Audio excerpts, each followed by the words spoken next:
মুসলমানিটা বাদ, আমার কথা হলো মুসলমান ফিলিস্তিনিটা বাদ।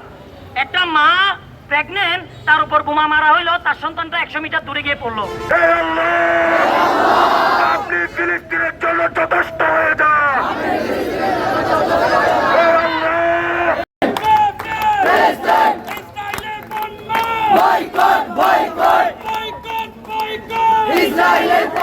জনতা, আজকের ইমানি দায়িত্ব পালন করার জন্য আপনাদেরকে সবাইকে আন্তরিক শুভেচ্ছা ও মোবারকবাদ।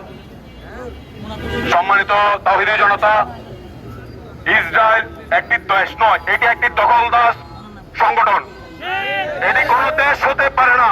তাদের নাম তারা দখলবাজ, তাদের নাম তারা বোমাবাজ, তাদের নাম তারা টেররিস্ট। তারা সময়ে সময়ে তাদের জঙ্গিবাদের পরিচয় দিয়ে আসছেন। আমরা একটা কথা বলতে চাই, যারা বলছেন গাজা শেষ, ফিলিস্তিন শেষ, গাজা ফিলিস্তিন কখনোই শেষ হবে না, এটা আমার নবী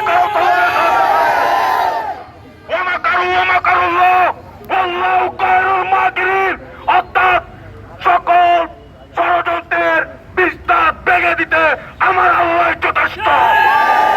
আপনারা মনে রাখবেন, শুধু ফিলিস্তিন একটি দেশ নয়, এই ফিলিস্তিনের পাশে রয়েছে 11 পয়গম্বরের রহমত, 11 পয়গম্বরের অগণিত দোয়া।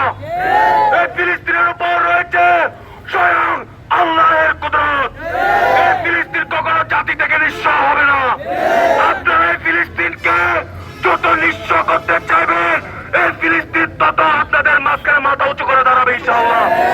এবং সেই সাথে বলতে চাই, আপনারা যারা আছেন বাংলাদেশে যেসব ইসরায়েল এবং ইসরায়েলের মধ্যস্থতা পণ্য রয়েছে, এসব পণ্য আপনারা শান্তিপূর্ণভাবে বয়কট করবেন। বিশেষ করে 7 আপ, কোকা-কোলা, পেপসি, আদারওয়াইজ যা আছে, বাটা, আরো যা আছে, আপনারা সেগুলো আপনারা এগুলো বয়কট করবেন। পরিচয় দেওয়ার জন্য এবং ইমানি তাগিদে এখানে উপস্থিত হয়েছেন সবাইকে আন্তরিক মোবারকবাদ। আসলে এটা কোনো ধর্মের যুদ্ধ না, এটা মানুষের যুদ্ধ। আপনি দেখেন একটা মানুষকে মারতেছে, আপনার খারাপ লাগতেছে না, এই বিষয়টা আসলে অপরাধ। আমি যদি মানুষ হয়ে থাকি, যেমন কালকে একটা ঘটনা হয়েছে, মা প্রেগনেন্ট, রুমের মধ্যে আছে, বুঝছেন তো, হইলো কি বোমা মারছে ইসরায়েলি সন্ত্রাসীরা। দেন হইলো কি বাচ্চাটা 100 মিটার দূরে গিয়ে পড়লো, 3 মাসের বাচ্চা। খারাপ লাগতেছে না? মুসলমানিটা বাদ, আমার কথা হলো মুসলমান ফিলিস্তিনিটা বাদ। একটা মা প্রেগনেন্ট, তার উপর বোমা মারা হইলো, তার সন্তানটা 100 মিটার দূরে গিয়ে পড়লো। আপনার খারাপ লাগে না? এটা মনুষ্যত্বের আন্দোলন, ঠিক আছে? আর ইসরায়েল মনে করে যে ইসরায়েল হ্যাভ আমেরিকা, বাট ওরা জানে না আই হ্যাভ আল্লাহ। ইসরায়েল মনে করছে ইসরায়েল হ্যাভ ডলার, তারা জানে না আই হ্যাভ রহমত। ফিলিস্তিন হ্যাভ রহমত, ফিলিস্তিন হ্যাভ আল্লাহ। সো দ্যাট সবাই সবার জায়গা থেকে যোগ্য হন, ইসরায়েলি পণ্য বয়কট করেন, আবার শান্তিপূর্ণ ভাবে। বাটা জুতা চুরি করিয়েন না, চুরি ধর্ম না, চুরির নাম ধর্ম না। ইসরায়েলি পণ্য বয়কট করেন শান্তিপূর্ণ ভাবে। যেমন আজকের মতো আগামীত পৃথিবীর যে গণতন্ত্র, আমাদের মুসলমান ভাইয়েরা যদি কোন একটা সন্ত্রাসীদের আগ্রাসনের আক্রান্ত হয়, আমরা সকলে এভাবে প্রতিবাদ দাঁড়িয়ে তাদের সাথে আমরা সম্মতি প্রকাশ করবো। যদি আমেরিকার হাত তাদের উপর না থাকতো, অতএব আমরা শুধু ইসরায়েলের বিরুদ্ধে বলে থামলে হবে না, এর সাথের মাথা হলো আমেরিকা। আমরা শুধু ইসরায়েলি পণ্য বয়কট করবো না, আমরা আপনাদেরকে আহ্বান জানাচ্ছি, মার্কিন ইসরায়েলিদের গণতন্ত্র বয়কট করতে হবে, মার্কিন ইসরায়েলিদের ভ্যালুস, তাদের মূল্যবোধ বয়কট করতে হবে, আদর্শ বয়কট করতে হবে।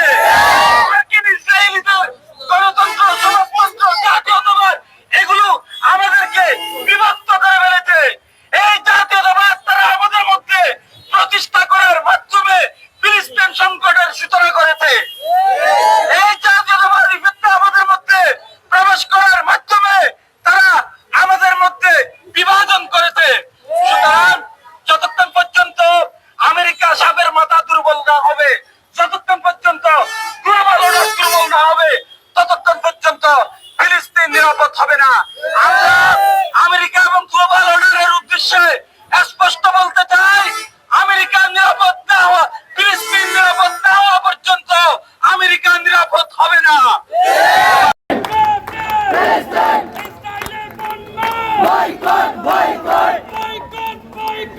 ইসরায়েলের পণ্য